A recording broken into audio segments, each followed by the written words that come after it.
प्रतिलेखन संख्या 30। मैटर की शुरुआत होगी 5 सेकंड में।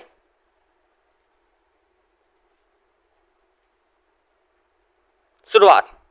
महोदय, प्रशासन का यह कर्तव्य हो जाता है कि वह सतर्क रहें और अधिकारी लोग अपने को निष्पक्ष रखें, किंतु जो जनता के अंदर एक गिरावट आती जा रही है वह भी एक देखने की बात है। इसीलिए मैं चाहता हूं कि सरकार कोई ऐसा प्रयत्न करे जिससे कि भ्रष्टाचार को रोकने के लिए जो लोगों का नैतिक स्तर ऊंचा होना आवश्यक है उसको ऊंचा किया जा सके। उसके लिए जो भी वह कर सकें करें। मुझे कहना तो बहुत कुछ था, लेकिन चूंकि मेरा समय समाप्त हो गया है, मैं अब और कुछ नहीं कहूँगा।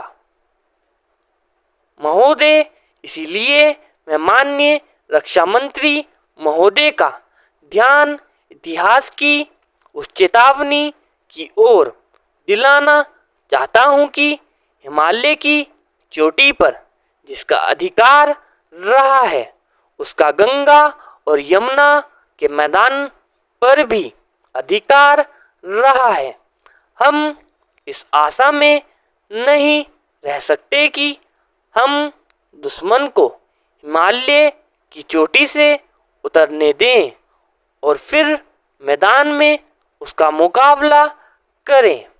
मुझे याद है कि कुछ वर्ष पहले प्रधानमंत्री जी ने बड़ी दृढ़ता के साथ यह कहा था कि हम हिमालय को दहेज के रूप में नहीं दे देना चाहते और यह नहीं कहना चाहते कि साहब आप टहलते हुए यहाँ आ जाइए। हम नहीं चाहते कि वहाँ पर कोई मुकाबला ही ना हो। मैं समझता हूँ कि अगर किसी भी सैनिक अधिकारी के दिमाग में अभी तक यह भावना है कि हम हिमालय की ऊंची चोटियों को छोड़कर नीचे मैदान में आकर युद्ध लड़ेंगे, तो उनको भ्रम में नहीं रहना चाहिए। यह एक घातक बात होगी, एक आत्मघाती नीति होगी।